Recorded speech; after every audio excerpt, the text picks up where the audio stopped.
حاضرین اور بالخصوص کلیجیتی کونسل کے جو ذمہ داران ہیں، جماعتوں کے قائدین ہیں، ذمہ داران ہیں، ہر ایک کا نام لینا ممکن شاید نہ ہو سکے. اللہ تعالیٰ آپ سب کو جزائے خیر عطا فرمائے. اور میرے نازک کاندھوں پر صدر مجلس کی ذمہ داری ڈال دی گئی. میں تو پریشان تھا کہ صدر کلیجیتی کونسل تشریف فرما ہوتے تو میں کہتا تھا میزبانی کی ذمہ داری ہے.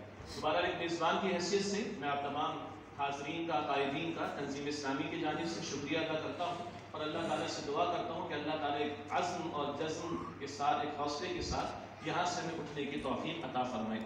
موضوع پر خاص کلام ہوا، ذرا ہلکے سے لائٹر موڈ میں ایک دو باتیں ہو جائیں. وہ پتھر پہلے کون مارے وہ ذکر بھی آیا تھا. بچپن میں ایک واقعہ میں پڑھا تھا، ویسے بڑا مشہور ہے کہ ایک مصور نے نئی مصوری سیکھی اور ایک پینٹنگ بنا کر چوراہے پر رکھ دی اور کہا کہ اس میں جہاں جہاں غلطی ہو بتا دو.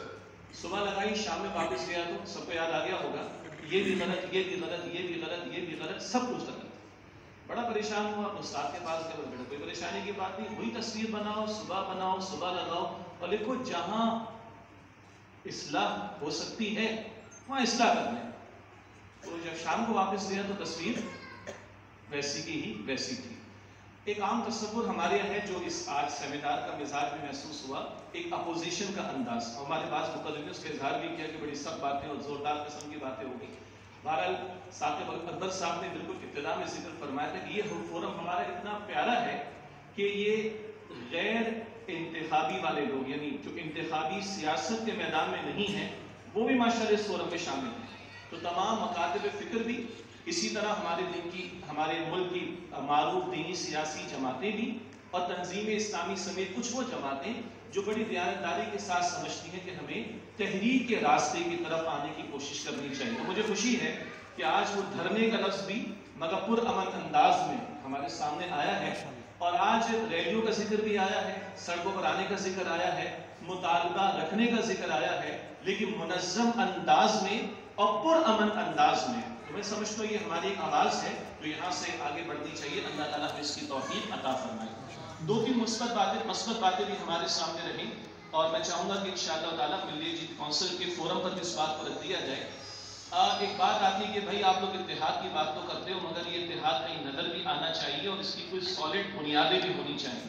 تو ہمارے معزز علماء کے علم میں بھی ہے اور کبھی کبھی افسوس ہوتا ہے کہ بعض دینی حضرات کے درمیان میں، حتیٰ کہ ہمارے مختلف ریاستی اداروں میں جانا ہوتا ہے، دیگر مقامات پر 90% لوگ اس واقعے سے واقف نہیں ہیں جب 1991 میں کم و بیش یہ سوال اٹھا کہ اسلامی نظام کی بات کرتے ہو کیونکہ تم نے طے کروا دیا 1949 میں قرارداد مقاصد میں کہ اس ملک میں حاکمیت اللہ کی ہے اور کتاب و سنت کے خلاف قانون سازی نہیں ہوگی، تو کس کا اسلام آئے گا؟ دیوبندیوں کا آئے گا، بریلویوں کا آئے گا، اہل الحدیث کا آئے گا، اہل تشیعوں کا آئے گا، کس کا آئے گا؟ علماء موجود ہیں، اہل علم موجود ہیں. چوٹی کے 31 علماء نے 22 نکات پر اتفاق کر کے سائن کر دیا کہ اگر ان اصولوں پر، جس میں وفاقی سطح، صوبوں کی سطح، اقلیتوں کے معاملات، حکمرانوں کے اوصاف وغیرہ وغیرہ، 22 نکات 31 علماء نے طے کر کے دے دیے کہ اگر ان اصولوں پر کوئی نظام اس پاکستان میں آتا ہے تو ہمیں کوئی اختلاف نہیں ہے. لیکن کہا جا سکتا ہے کہ اچھے لوگ تھے، بھلے لوگ تھے، اس کے بعد اختلافات اور فرقواریت کا معاملہ بہت ہو گیا. ہو سکتے ہیں میری معلومات میں کمی ہو، لیکن جب 1996 میں کم و بیش ملی یکجہتی کونسل کا قیام عمل میں آیا تو قاضی حسین مرحوم صاحب نے اس کو دوبارہ سائن کروایا اور بعد میں جب فرقہ واریت کے معاملات آئے اس ملی یکجہتی کونسل کا قیام بھی ذہن میں رہے. ایک بہت بڑا مقصد پیش نظر کیا تھا، وہ جو فرقہ واریت ملک میں شیعہ سنیوں کی چل رہی تھی اور پراکسی وار ہمارے ملک میں چلی، قتل و غارت گری کا معاملہ ہوا، اس راستے کو روکنے کے لیے، قتل و غارت گری سے ملک کو بچانے کے لیے ہمارے بزرگوں نے یہ اتحاد قائم کیا، یہ کونسل قائم کی تھی. اس موقع پر بھی نکات پر سائن کروایا گیا. میں ہاتھ تو نہیں کھڑا کروا رہا لیکن تنہائی میں ذرا ایک دوسرے سے پوچھ لیجیے گا، تم نے پہلی دفعہ تو یہ بات نہیں سنی کہ 31 علماء نے 22 نقطوں پر اتفاق کر کے بھی دے دیا تھا اور یہ سوال اس دن ختم ہو گیا تھا کہ کس کا اسلام یہاں پر آئے گا اور 1996 میں دوبارہ سائن ہو گیا ہے. میں آپ کو ایک اور خوشخبری سنائی دیتا ہوں، کافی لوگوں کے علم میں پہلی مرتبہ ہوگی، بعض حضرات علماء کے علم میں ہوگی کہ کراچی کا ایک ادارہ ہے دل فاؤنڈیشن، اس کا نام ہے، میری بھی وہاں پر ذمہ داری ہے. یہ تنظیم اسلامی اور انجمن خدام القرآن سے ہٹ کر ایک ادارہ ہے پرائیویٹ سیکٹر میں، اور اس کو اللہ تعالیٰ نے ادارے کو توفیق دی. قرآن حکیم کا نصاب تیار ہوا جو اس وقت پاکستان میں 22 لاکھ طلباء و طالبات پڑھ رہے ہیں الحمدللہ پاکستان بھر میں. اور اس پر مزید بڑا یہ ہوا کہ 2017 میں وفاقی حکومت کی وزارت تعلیم نے ہمارے اتحاد تنظیمات مدارس جس میں دیوبندی حضرات، بریلوی حضرات، اہل الحدیث حضرات، جماعت اسلامی کا بورڈ بھی اور اہل تشیع حضرات بھی، پانچوں وفاق کے چوٹی کے ایک ایک عالم کو شامل کیا گیا اور 3 برس اس کمیٹی کو لگے ہیں اور 28 جنوری 2020 کو انہوں نے سائن کر کے 7 حصوں پر مشتمل ایک ایسا نصاب جس میں قرآن حکیم کا مکمل ترجمہ بھی شامل ہے، تشریح بھی شامل ہے، صورتوں کا تعارف بھی شامل ہے اور یہ کہہ دیا کہ صاحب یہ متفقن علیہ. تو یہ کہا جائے کہ ہم اکٹھے نہیں ہو سکتے، یہ بات نظری طور پر نظر تو آتی ہے لیکن عملی طور پر اس کے شواہد موجود ہیں. مشترکات کی بات آئی، مشترکات کو ہم پروموٹ کریں اور یہاں درد دل کے ساتھ میں گزارش کروں، حضرات علماء بھی ہیں، میں ریاض کر رہا تھا غالباً ہماری گفتگو سے پہلے یعنی پروگرام کے آغاز سے پہلے، ہوا یہ کہ ہمارے پاس اہل علم میں وہ مسائل جو علماء کے درمیان رہنے چاہیے تو ان کو ممبر پر لا کر بیان کرنا شروع کر دیا اور رہی صحیح کسر جو ہے وہ اس میڈیا نے پوری کر ڈالی. تو خدا را ہم اپنے مشترکات پر زور دیں، اپنے علمی اختلافات کو علماء اپنی علمی مجالس میں رکھ لیں، عوام کے سامنے مشترکات کا ذکر اگر آئے گا تو انشاءاللہ تعالیٰ اس میں خیر ہوگی. ملی یکجہتی کونسل کے ہمارے ذمہ داران، ہمارے قائدین، بڑے درد دل سے میں گزارش کرنا چاہوں گا، تنظیم اسلامی کی عمارت کی ذمہ داری مجھ پر تقریباً سال بھر پہلے آئی ہے اور یہ دوسری تیسری مرتبہ کا موقع ہے کہ ہم شرکت کر رہے ہیں. اہداف و مقاصد کی دستور اس وقت میرے سامنے ہے ملی یکجہتی کونسل کا اور ماشاءاللہ 12 نقطے بڑے قیمتی ہمارے بزرگوں نے تیار کیے. پہلا نقطہ کیا ہے؟ پاکستان میں اسلامی نظام کے قیام کی کوشش اور قرآن و سنت کی بالادستی کو یقینی بنانا.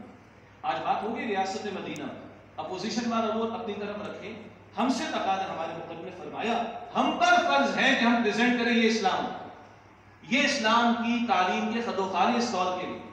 ریاست مدینہ کا جب نعرہ لگا موجودہ حکومت کی طرف سے تو کچھ لوگوں نے ویلکم کہا، چلو نام تو کسی نے لیا، تو تنظیم اسلامی نے پاکستان بھر میں سیمینار کیے اور ایک بزرگ شخصیت علامہ زاہد الراشدی صاحب نے کہا، وہ بھائی بزرگ آدمی ہیں، کسی نے نام لیا تو ہمیں بھی فکر پڑ گئی، اگر پوچھ لیا کہ نظام ہوگا کیا تو ہمیں بتانا تو پڑے گا نا.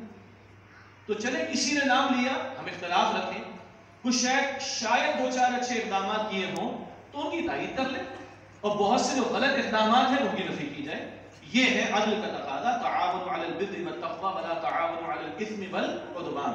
ان 12 مقاصد میں اور میں 2-3 پڑھ رہا ہوں. قرآن و سنت کے مطابق قانون سازی کو آئین پاکستان کی دیگر شقوں پر بالادستی دلوانی. اس میں بھی ٹیکنیکل مسئلہ ہے، کیا لکھا ہوا ہے مگر وہ شق ہے نہیں، وہ شق بالاتر ہو، بقیہ اس کے تحت ہونے چاہیے. انہی میں لکھا ہوا ہے آگے چل کر ملک سے فحاشی، لادینیت، بے رہ روی، اقربا پروری، سفارش اور اسی قسم کی دیگر معاشرتی برائیوں کے خاتمے کی جدوجہد کرنا جو اسلامی تعلیمات سے متصادم ہے. آج مجھے خوشی ہے پچھلے 2-3 جو اجلاس میں جو شریک ہوا، 2 مرتبہ لاہور، 1 مرتبہ اسلام آباد، وہ ایک چھوٹے سے ہال میں تھا، بس قائدین تھے. آج کم سے کم کچھ ہمارے عوام الناس میں بھی ساتھی ہیں اور ایک سیمینار کی شکل ہے. کل آگے اللہ کرے کہ تحریک کی سطح پر ہے. تحریک سے ہم نے پاکستان لیا تھا، تحریک سے ہم نے ختم نبوت کے عقیدے کا تحفظ کیا تھا، تحریک سے ہم نے تحفظ ناموس رسالت کے حوالے سے جو تبدیلی لانے کی کوشش کی جا رہی تھی ہم نے اس کا تحفظ کیا تھا. تحریک کے راستے سے ہمارے اہل تشیع بھائیوں نے ضیاء الحق صاحب سے کہا کہ ہم اپنی فکر کے مطابق اپنی زکات کا نظام ایسے ہی ہے. تو کیا تحریک کے راستے سے سود کے خاتمے کا مطالبہ لے کر کھڑے نہیں ہو سکتے؟ اس میں کس کو اختلاف ہے؟ یہ بھی بڑا ٹیکنیکل معاملہ ہے. منکرات کے حوالے سے باتیں، منکرات کے خاتمے کی بات ہونی چاہیے، ذرا ایک ٹیکنیکل بات ہے. معروف کے حوالے سے ہمارے یہاں ہو سکتا ہے علمی اختلاف ہو جائے، کسی کے نزدیک ایک شے نیکی ہے، دوسرا شاید اس کو نہ سمجھے، بحث ہے اس میں. منکر پر کسی کا کوئی اختلاف نہیں. اللہ اور اس کے رسول سے جنگ چل رہی ہے اور آپ کا میرا ایک بچہ جو آج پیدا ہوگا 1,80,000 روپے کا مقروض پیدا ہوگا. یہ سب باتیں آ چکی ہیں لیکن یاد رکھیے اسے 3 سال کے مسئلے تو نہیں ہیں. سود کا دھندا تو 75 سال سے چل رہا ہے سود کے اندر. فحاشی اور یعنی آج کا مسئلہ ہے. میری 17 سال کی بیٹی جب 7 سال پہلے میرے ساتھ گاڑی میں جا رہی تھی تو بل بورڈ پر پوچھتی پپا یہ کیا ہے، تو میری نگاہیں نیچے تھی. یہ مسئلہ 3 سال کا نہیں تو 75 سال کے مسئلوں کا ایک مسئلہ کیا ہے؟ ملک اسلام کے نام پر لیا، محفوظ ہوگا اسلام کے نام، مستحکم ہوگا اسلام کے نام، اور وہ فرض ہمارے کاندھوں پر ہے، وہ ذمہ داری ہمارے کاندھوں پر ہے. تو ملی یکجہتی کونسل جہاں امت کو جوڑنے کے پلیٹ فارم ہے، بہت قیمتی محنت ہے. اللہ تعالیٰ اس کو تمام شروع سے محفوظ رکھے، اس پلیٹ فارم کو اللہ تعالیٰ مضبوطی عطا فرمائے اور امت کو جوڑنے میں کردار مزید ادا کرے۔ ایک تو یہ پہلو ہے، اور دوسرا میں نے مقاصد میں سے پہلا مقصد آپ کے سامنے رکھا اسلامی نظام کے قیام کے لیے جد و جہد کا معاملہ۔ ہمارے وہ بھائی اور ہماری وہ دینی جماعتیں جو اب بھی سمجھتی ہیں 75 برس کے تجربے کے باوجود کہ ہم سیاست کے میدان میں آ کر، پارلیمنٹ میں آ کر اکثریت حاصل کر کے اسلام کو نافذ کریں گے، ہمیں ان کے اخلاص پر کوئی شک نہیں ہے، ہم ان کے لیے بھی دعا کریں گے، مگر تجربہ بتا رہا ہے کہ اس راستے سے ہونے والا کام نہیں ہے۔ اور بہرحال تصادم کے بغیر تو محمد مصطفیٰ صلی اللہ علیہ وسلم کی قائم کردہ ریاست قائم نہیں ہوئی، تو ٹھنڈے ہالز میں بیٹھ کر اسلامی ریاست یا مدینے کی ریاست قائم نہیں ہو سکتی۔ لیکن مسلمانوں کا معاشرہ ہے، مسلمانوں کا معاشرہ ہے تو پرامن منظم تحریک، غیر مسلح تحریک، منکرات کے خاتمے کے لیے شریعت کے نفاذ کے مطالبے کو لے کر اگر ہم کھڑے ہوں گے تو انشاءاللہ تعالی اللہ تعالیٰ کی نصرت ہمارے شامل حال ہوگی۔ اللہ تعالیٰ ہم سب کا بیٹھنا قبول فرمائے اور مزید عزم اور حوصلہ ہم سب کو عطا فرمائے۔ وآخر دعوانا ان الحمدللہ رب العالمین۔ السلام علیکم ورحمۃ اللہ وبرکاتہ۔ وعلیکم السلام ورحمۃ اللہ وبرکاتہ۔